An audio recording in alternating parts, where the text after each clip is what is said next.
Hello friend, आपका जे study classes में स्वागत है। आज हम आपको गॉस का नियम कैसे सिद्ध किया जाता है वो हम बताने जा रहे हैं। चलिए आज का लेक्चर हम स्टार्ट करते हैं। यहाँ पे गॉस का नियम लिखा हुआ है। देखिए गॉस का नियम क्या कहता है। हमने यहाँ पे क्या लिखा है, किसी बंद पृष्ठ से गुजरने वाली कुल विद्युत फ्लक्स उस पृष्ठ से परिबद्ध कुल आवेश का 1/ε0 गुणा होता है। इसका क्या मतलब हुआ पहले समझिए। अब हमने क्या लिखा है, किसी बंद पृष्ठ से, हम मान लेते हैं ये कोई बंद पृष्ठ है। अब इससे गुजरने वाले कुल विद्युत फ्लक्स, अब देखिए अब क्या बोला है, कुल विद्युत फ्लक्स।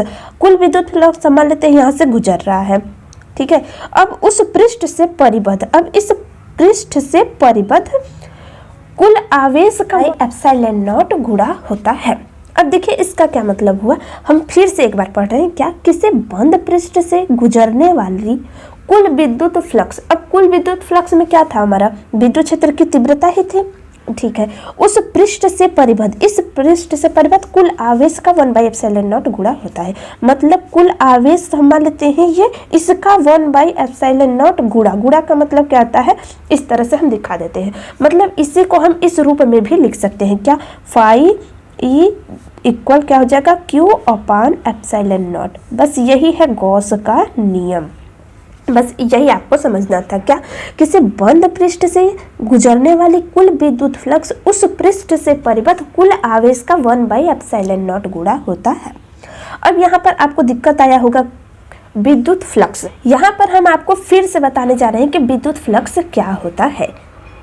हमने यहाँ पे विद्युत फ्लक्स भी लिख दिया। देखिए क्या है, अब यहाँ पर आप कुछ भी ध्यान मत दीजिएगा, हम पूरा एक एक पॉइंट क्लियर करेंगे। क्या, किसी विद्युत क्षेत्र में स्थित, विद्युत क्षेत्र हम मान लेते हैं कोई विद्युत क्षेत्र इस तरह से है, ठीक है। किसी विद्युत क्षेत्र में स्थित किसी क्षेत्रफल से, हम मान लेते हैं इस विद्युत क्षेत्र में कोई भी क्षेत्रफल है हमारा। क्षेत्रफल का मतलब मान लीजिए किसी भी आकार का कोई, मान लेते हैं हम यही है कि कोई हमारा क्षेत्रफल है।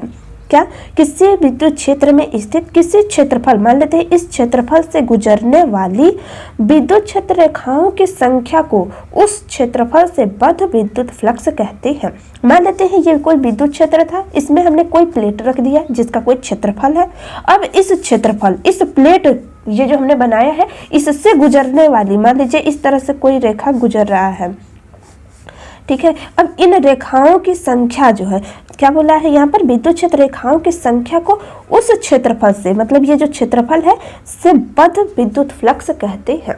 इसे फाई इसे प्रदर्शित करते हैं।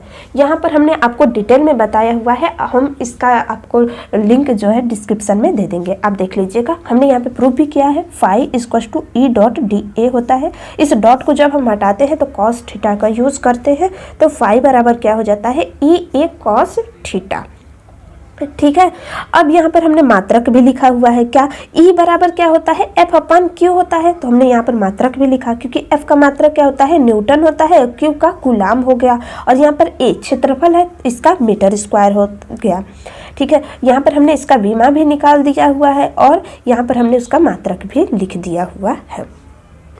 तो आपको समझ में आ गया होगा कि विद्युत फ्लक्स का मात्रक क्या होता है, वोल्ट मीटर होता है, और फार्मूला क्या है, E.dA होता है। ये है विद्युत फ्लक्स, और ये रहा गॉस का नियम।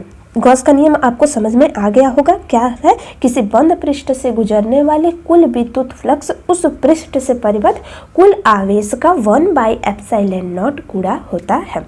तो आज का लेक्चर कैसा रहा दोस्तों, आप हमें जरूर कमेंट बॉक्स में बताइएगा। Thank you.